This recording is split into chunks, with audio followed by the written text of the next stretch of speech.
Hello. Yeah, I'm here for the interview recording that was requested for me. Okay, so I'll just go one by one and answer. I'll answer it the best that I can. Okay. So the first question that I have, all right, tell me something about yourself.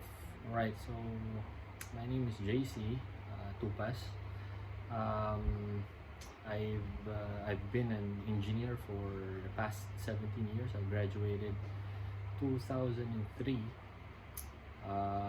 from UST. Then I had my board exam that same year, 2003. And then I took my master's just 3 years ago. Graduated from Northumbria University, taking up Master of Science in Project Management. Cum laude. I have been a project management professional as well for since 2012, so that's about 8 years already.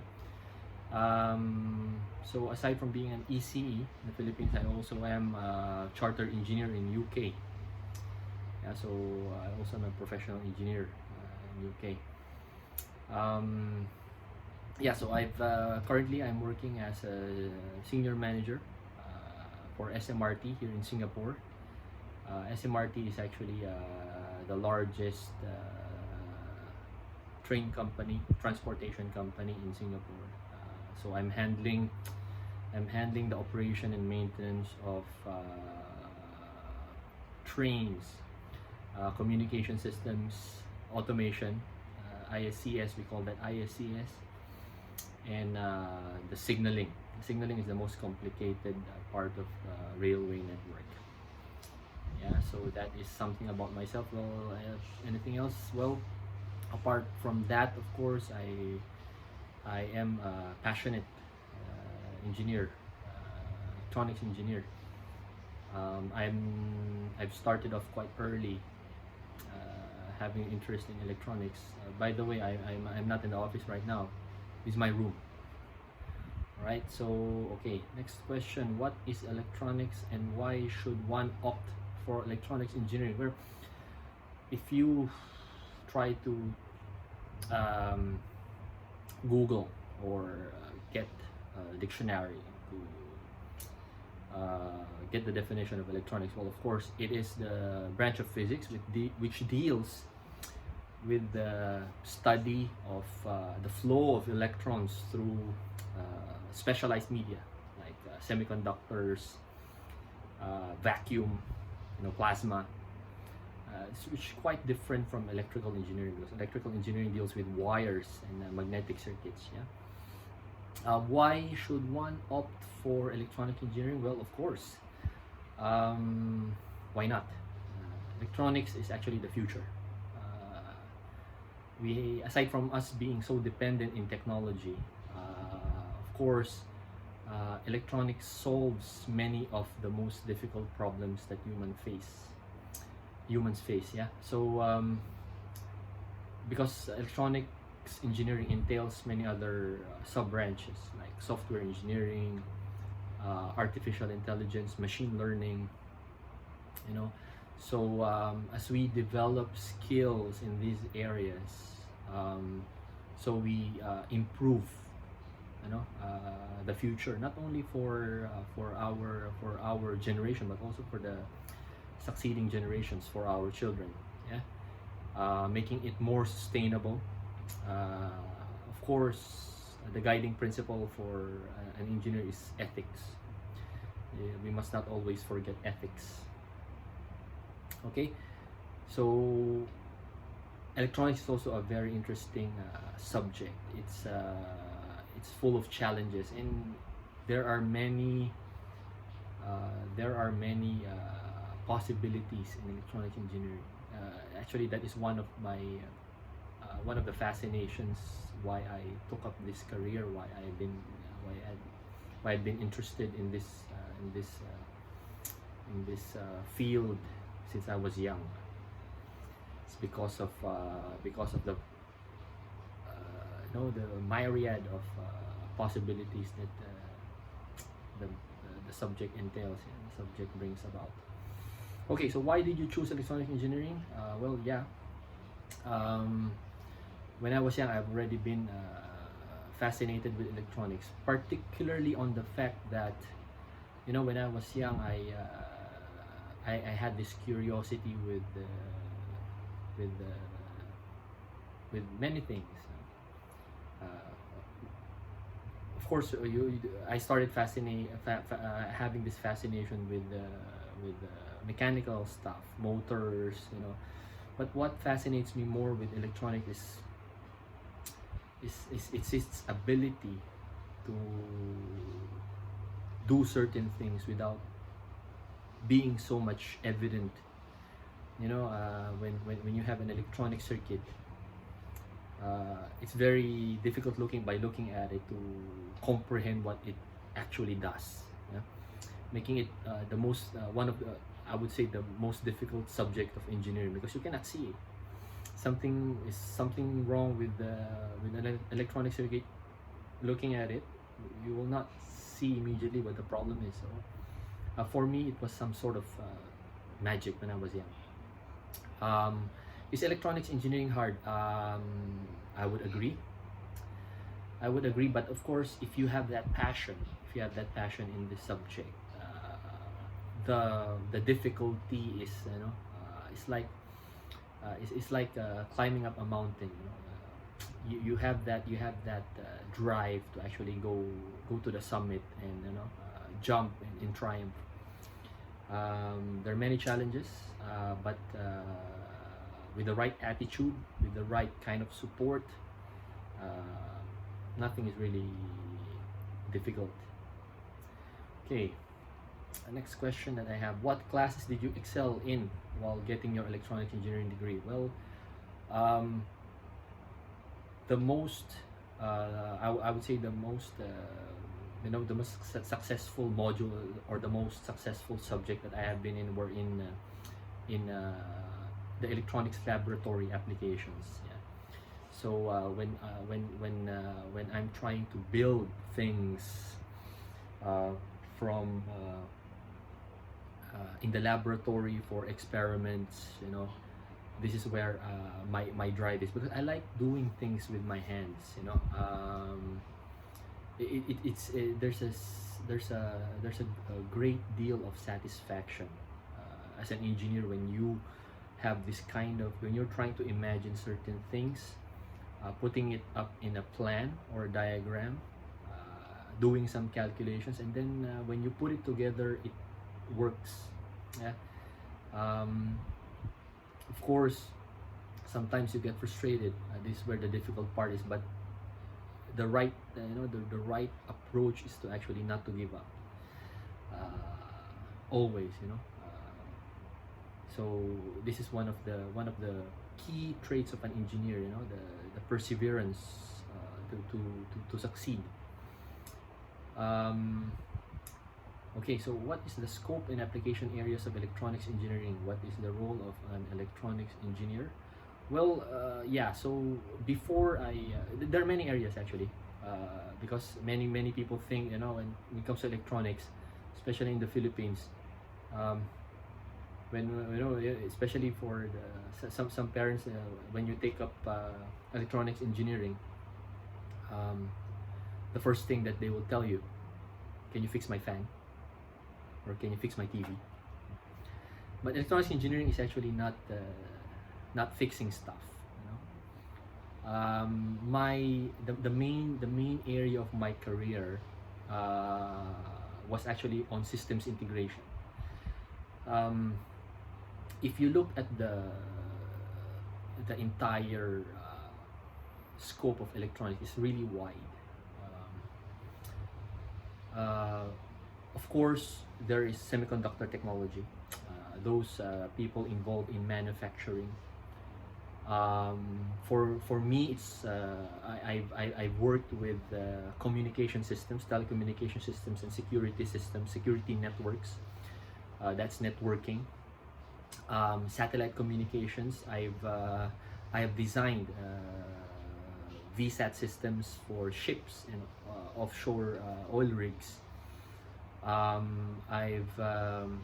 As part of my career as a systems design engineer, I have also designed several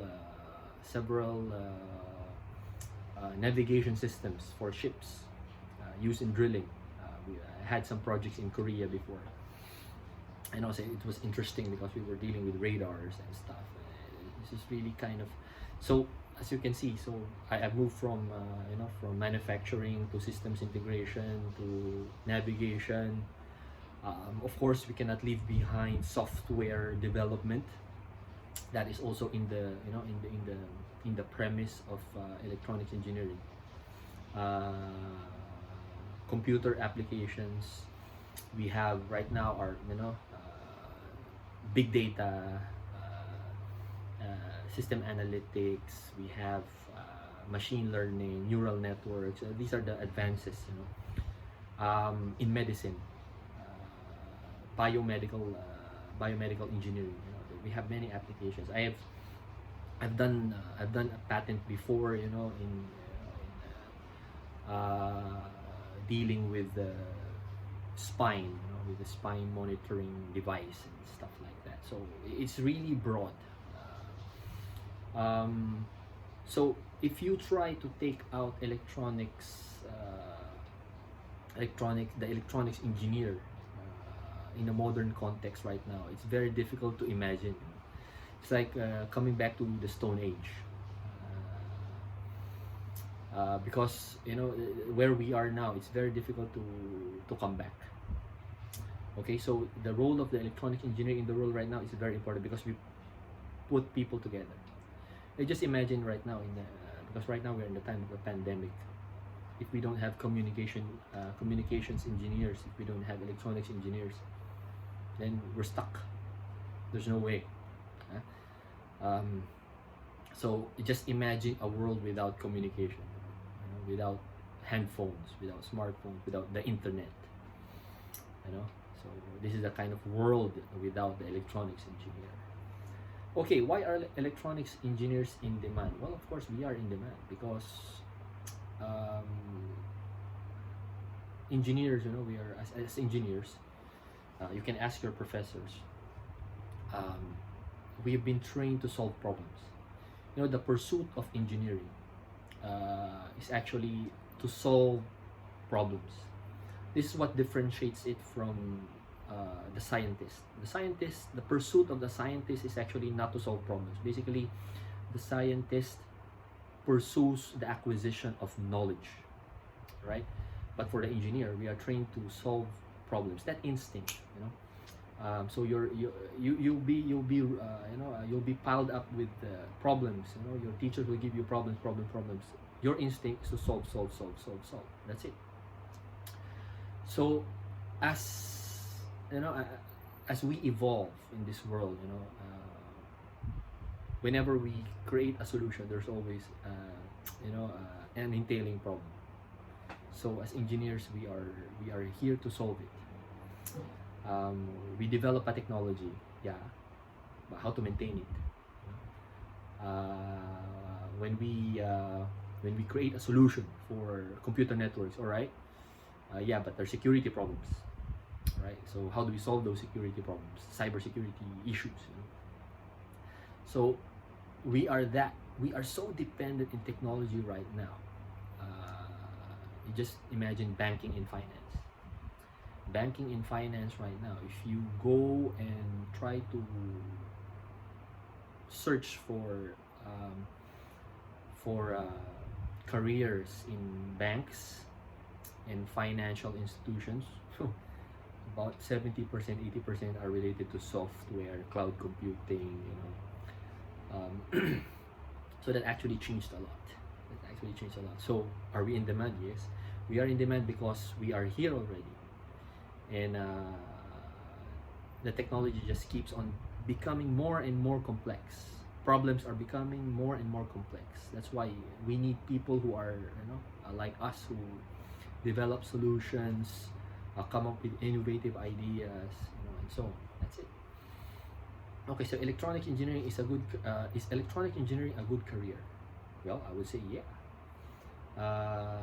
It's a very fulfilling career. Although of course, um, if if electronics engineering career is so easy, then anybody can do it, right? So you have to keep that in mind. As a student, you have to develop that drive, that challenge in your heart to say that, I'm an electronics engineer. Um, I like challenges. I love challenges. I love solving problems. See, um, so it's a good career because um, it's satisfying. Aside from that, of course, majority of you have to, as an engineer, you must not be complacent with where you are. You must try to specialize, like for my case, when I graduated, it is in my agenda as a professional to pursue more, to learn more. You graduated doesn't mean that learning ends there. You have to keep on learning and learning and learning as much as you can. Not only in technical issues. When you start working, many problems will be there, which will include communication skills, leadership skills, organization skills. These are the many other traits that the engineer must have. Okay, not only solving differential equations, stuff like that, but of course, common sense is a big thing. Common sense is a big thing. What are the career opportunities available to electronics engineers? Well, there are many. Of course, in software, as I mentioned, we can go for operations and maintenance. Before I was actually in SMRT, I was working as a vice president for strategic research and development. So I was doing technological strategic research for oil and gas. Aside from that, of course, I was for many years a project manager, handling complicated, complex projects for oil and gas industries. My last project was in Malaysia, the largest integrated petrochemical refinery complex in the world. So I was the program manager for the whole plant's telecommunication systems and security networks. So that was, if you put the worth of it, it's like about $85 million of project contract work under my care. So I did that from start, and then I've ended commissioning this year. So I've completed that program successfully.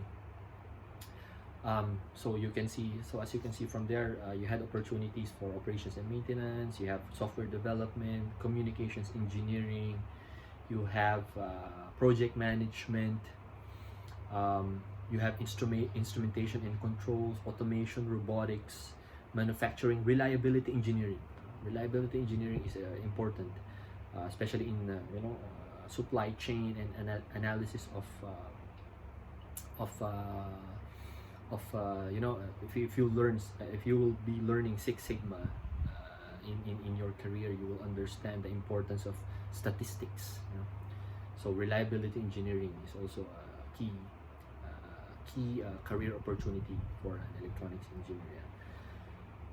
Power engineering. Power engineering. Well, for me, of course, I had this passion, so I'm quite broad in my interests in electronics engineering. Right now, as a hobby, I build things. I have my own 3D printer. I build modules, and software, also apps, during my pastime. So not only can it be career, it can also be a hobby. Okay, so what do you think is the future of electronics engineering? Well, the future of electronics engineering, I would say, we will have more advanced applications in the future. Um, if you've heard of quantum computing actually brings about the another area of electronic engineering, because it it takes you away from the if you remember your computer systems architecture, von Neumann architecture of your computer systems. So you have your separate what is the key concept? So you have your separate processing element, you have your separate memory element, you have your separate input output elements, and all of it are connecting through a common bus, which actually creates a bottleneck, right? The future of engineering will have the combination of all this. If you've heard of memristors, and then for quantum computing, solving problems will not be in a logically sequential manner that we've thought about. So quantum computing, if you're familiar with quantum physics, you'll be dealing with not with logical bits, but you'll be dealing with qubits, a super state of 1 and 0. So solving problems that will take you hours or minutes can happen in just in a blink of an eye. Augmented reality, of course, will be a future in medicine. This is how I would see it. In energy, electronic engineering will be very important in sustainable future, because electronics will be a key component in putting things together and putting brains on it, measuring data. When you have so much data, what are you going to do about it? So big data comes in, databases. So you just try to imagine and just try to the possibilities are endless. So what are you doing to stay on top of the latest trends in technology? Stay in the community, stay with the community. So if you are an ECE, right, and you've actually taken up your board exam, try to have a professional community together with you. So right now I have of course IECEP. IECEP, just to share with you, I'm actually the president of the Singapore chapter, and I've actually contributed by doing seminars, sharing my knowledge, attending seminars, because from there you will learn new things. But like what others tell you, teaching will be the best. Teaching will be the best way to learn. So try to share your knowledge, because you'll be forced to learn. You'll be forced to prepare for tough questions. I'm also a member of PMI, Project Management Institute. So from there, I also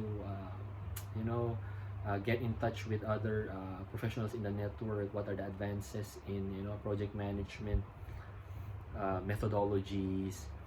Aside from that, I'm also a member of IET. So this is our engineering and technology institute in the UK. So from there, I get updates, in trends in recent technology. So you don't get left behind. So keep on learning. Don't stop. Okay, don't stop where you are. Don't be complacent with what you know. Yeah. Your brain is not like a computer with limited memory. Okay, what kind of personalities do you think are drawn to become an electronics engineer? Well, some say engineers are introverts. They're nerds. They're like machines or robots. But actually that changed. Engineering actually is cool.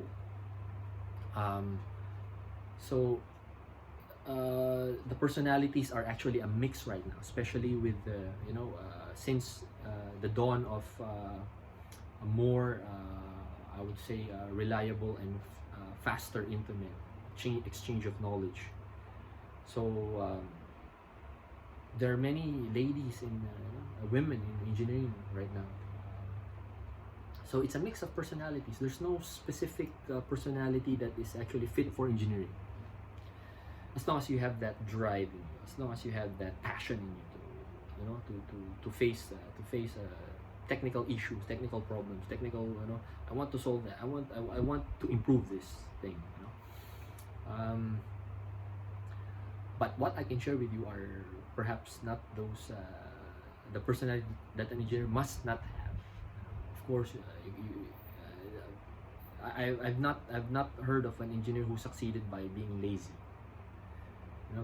By thinking that an engineer's job is just to sign things, sign plans and all that. You must use your hands. So the inquisitive mind, that that fuel of waking up in the middle of the night and thinking, oh, that could be a good idea. So that's it.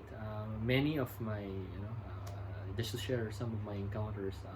Of course,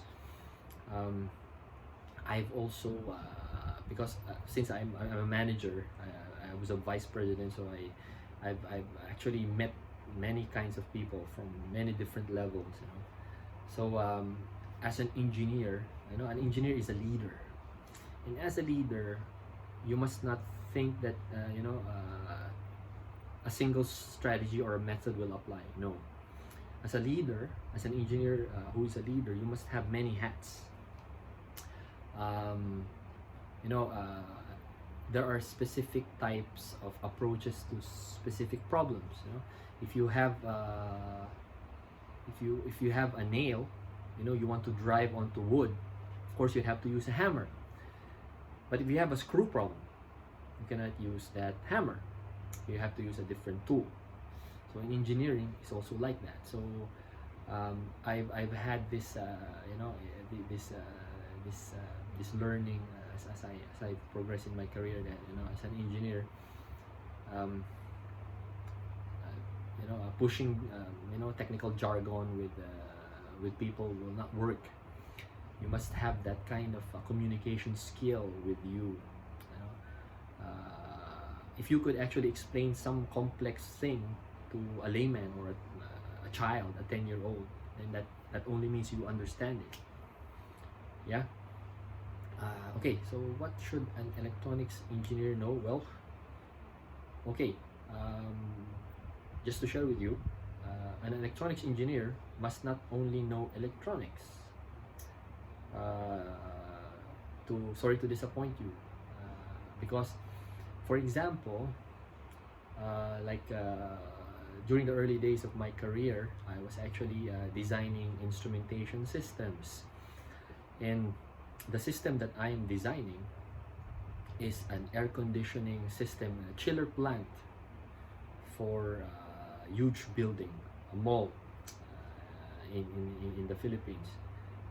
So I must know thermodynamics, I must know mechanical engineering. Otherwise, I won't be able to design a system to control it if I don't understand it. So an electronics engineer as an electronics engineer, you must not limit yourself to electronics. You must be open to other fields of physics, other fields of science. As an electronics engineer, you will be faced with new problems. So yeah, it's something that you should accept. So yeah. If you are assigned to develop a software to optimize the design of buildings, you must understand mechanics, you must understand structures. right? Um, there are many other things, right? Just imagine it. Right, so how can I become a successful electronics engineer? Okay, well, um, you must not give up. Try to strive to learn new things, like what I mentioned.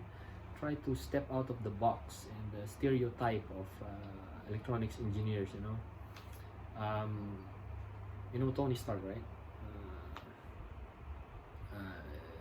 He's the eccentric billionaire. He's an engineer,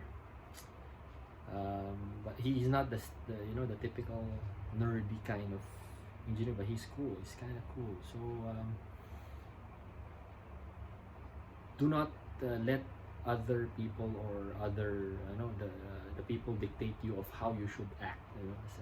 As long as you know your passion, as long as you know your targets in life, your goals in life, set achievable targets or goals in your life every step of the way. Don't it's always good to dream big, but you can actually break up your big goal in life into small goals until you get there.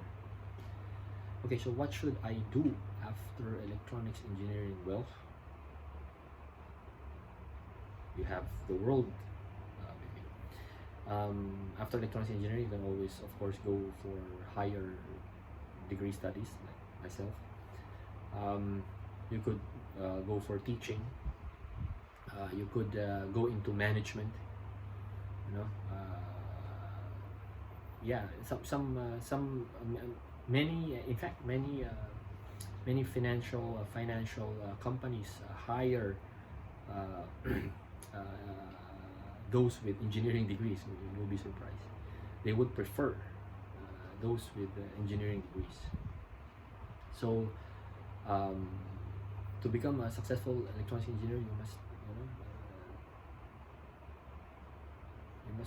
you must face the challenge. You must not surrender. Always finding ways. Okay, what sort of salary can I expect with an electronic engineering degree? Well, it's a vast range, but I would say if for me, I didn't start as somebody who graduated and then I became someone who's in a high position in a company. I started off as a systems engineer, someone who installs antennas, climbs towers, gets dirty here.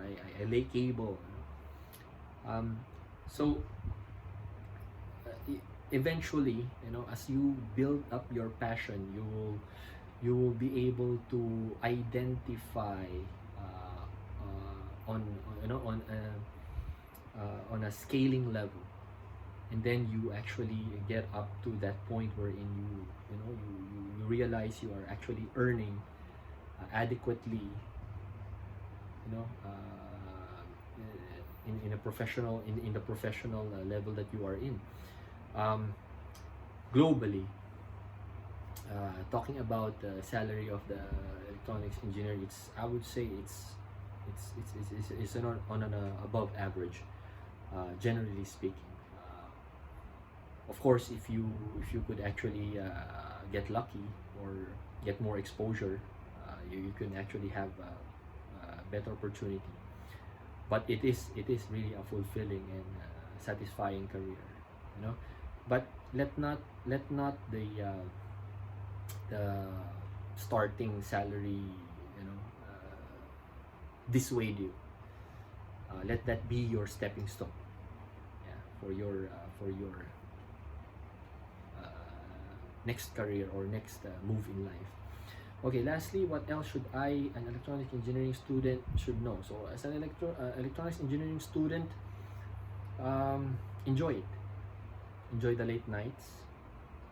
Enjoy the times when when you realize, oof, I have an exam tomorrow, and then you have not yet studied. I hope you don't have that kind of situations with you. But as an electronics engineer, try to learn theoretical knowledge, of course, but try to enjoy it.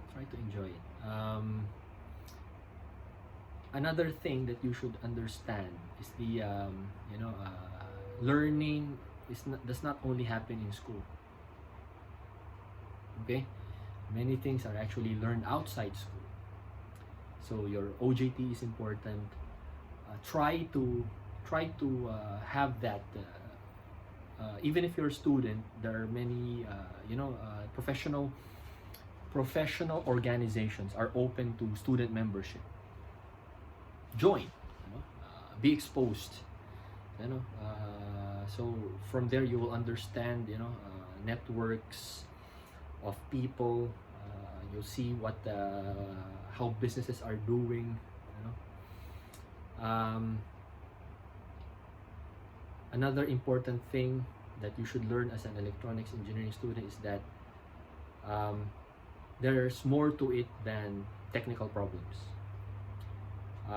When you join the workforce, relationships are important, communication skills are important, leadership skills are important, planning skills are very important. So try to build that up. Also, don't take for granted your engineering economics.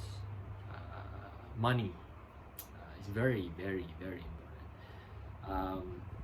Of course, our struggle as engineers, is to not only solve problems but solve it in the cheapest way possible. Right? So yeah, so that's it.